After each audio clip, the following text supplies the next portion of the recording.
Alexandre Dubé. Ouais, ben l'été commence en force, hein, avec une espèce de dôme de chaleur qui va être au-dessus de nous pour 3 jours dans le Grand Montréal, au-delà de 30 degrés, et un ressenti surtout qui pourra aller même jusqu'à 45. C'est suffocant. Jean-Pierre Rouleau est porte-parole d'Urgence Santé. Bonjour, Monsieur Rouleau.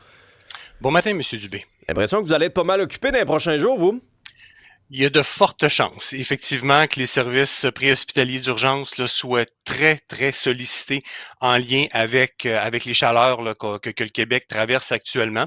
C'est d'ailleurs pour ça qu'on mise beaucoup, hein. Merci de me recevoir d'une part, parce qu'on mise beaucoup sur les conseils de prévention, justement pour éviter une surcharge ou du moins là, un haut volume d'appels auprès de la clientèle. C'est quoi les dangers qui nous guettent là, dans des vagues de chaleur comme ça, dans des canicules? À quoi faut faire attention? C'est le coup de chaleur, hein, c'est le coup de chaleur, c'est la surexposition au soleil. En fait, c'est de tenter de réduire ce que Dame Nature nous impose, hein, c'est-à-dire une chaleur qui est accablante. Donc, on invite les gens, entre autres, nos sportifs, peut-être faire leur activité physique tôt le matin, tard le soir, au moment de la journée où c'est un petit peu plus frais. Euh, Également, peut-être l'ombre, hein, courir l'ombre, se réhydrater énormément. Si on a des activités à faire à l'extérieur, prendre des pauses, se rafraîchir, ce sont tous des petits conseils qu'on connaît tous. Hein. On est tous habitués de le faire, mais de se le rappeler peut faire la différence et surtout se réhydrater, être à l'écoute de son corps. Justement, si on commence à avoir des signes là, d'étourdissement, de nausées, donc ça, c'est les signes précurseurs d'un coup de chaleur, donc se retirer et aller se rafraîchir. Vous parlez de s'hydrater. C'est la fête nationale. Il y en a qui vont s'ouvrir peut-être une petite bière, un petit breuvage alcoolisé. Ça compte pas comme de l'hydratation, hein, ça, là, M. Rouleau. Il faut vraiment Non, être prudent, là. effectivement. Au contraire même, ça peut créer une déshydratation. Donc, d'où l'importance. On ne dit pas aux gens de ne pas prendre un verre, de ne pas prendre une bière. C'est agréable de le faire, mais de le faire de façon responsable, de le faire de façon raisonnable, ou de ne pas oublier de boire de l'eau à travers ces consommations-là, de ne pas oublier de boire peut-être des consommations là, justement Mhm. réhydratantes pour éviter une déshydratation et prévenir le coup de chaleur ou prévenir des ennuis de santé qui pourraient être liés à des mauvais comportements. Est-ce qu'il y a des populations qui sont plus à risque que d'autres? Clairement, merci de le mentionner. Nos personnes âgées, nos gens vulnérables, souvent aussi, pardon, ceux qui vivent dans des îlots de chaleur. Peut-être, si on sait que nos familles vivent dans des endroits qui ne sont pas climatisés, peut-être les inviter à la maison, hein? Peut-être justement là, éviter qu'ils soient surexposés à des sources de chaleur. Nos enfants, on le dit pas assez. Les enfants sont à l'extérieur, ils s'amusent, oublient de boire, oublient de se réhydrater. C'est un peu la responsabilité des parents de penser à ça. Aussi, les chaleurs égale quoi? Égale se rassembler près d'un plan d'eau, se rassembler autour d'une piscine.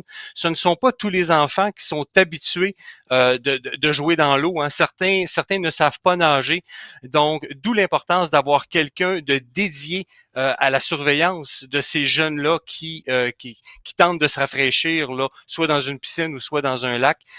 Vraiment, là, la prévention peut prévenir le pire. Si le téléphone ne dérougit pas, avez-vous les effectifs pour répondre à ce volume d'appels-là? Déjà que là, bon, c'est un long week-end.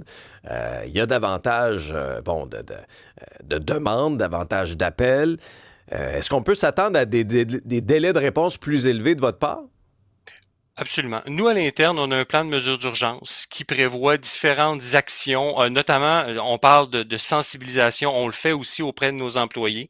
On revoit notre niveau d'effectif, on tente d'ajuster notre niveau d'effectif en fonction de la demande anticipée. Donc là, clairement, on s'attend à une demande, donc le niveau d'effectif a été revu à la hausse. Mais devant aussi, Urgence Santé a des plans de régulation qu'on appelle, c'est-à-dire lorsque la demande dépasse l'offre, bon, on est en mesure de mettre certaines actions qui assurent une réponse adéquate aux appels qui sont chronodépendants. Donc, je tiens à rassurer la population, là, même s'il y a un haut volume d'appels, lorsqu'il s'agit d'un appel urgent, tout est mis en œuvre pour que la réponse préhospitalière soit adéquate. souvent, si c'est occupé, hein, c'est un petit peu comme une salle d'attente, par exemple, ben, les cas ou les appels qui sont non urgents, mais ça peut se traduire par une attente qui est prolongée. D'ailleurs, on invite les gens à utiliser les services d'urgence de façon responsable, surtout dans des périodes où est-ce qu'on anticipe une demande plus importante. Donc, si les gens peuvent se déplacer par eux-mêmes vers une salle d'urgence si leur situation n'est pas urgente, ou encore faire appel au 811 pour de simples conseils, ça peut justement venir réduire de notre côté la demande préhospitalière. Donc, ça vient faciliter le travail de tout le monde. Jean-Pierre Rouleau, Et vous êtes... Oui, en conclusion. je me permets rapidement, faut pas oublier non plus que les paramédics travaillent dans des conditions qui sont excessivement difficiles. Hein. Le métier de paramédic, ça reste très, très, très physique. Donc, eux aussi subissent cette chaleur-là. Donc, je tiens à les remercier parce qu'ils font un travail exceptionnel et la population montréalaise lavalloise peut compter sur eux. Vous faites bien de le souligner, c'est chaud pour votre monde aussi, ça c'est clair. Jean-Pierre Rouleau, vous êtes porte-parole d'Urgence Santé. Bonne chance pour les prochains jours. Ben, merci à vous.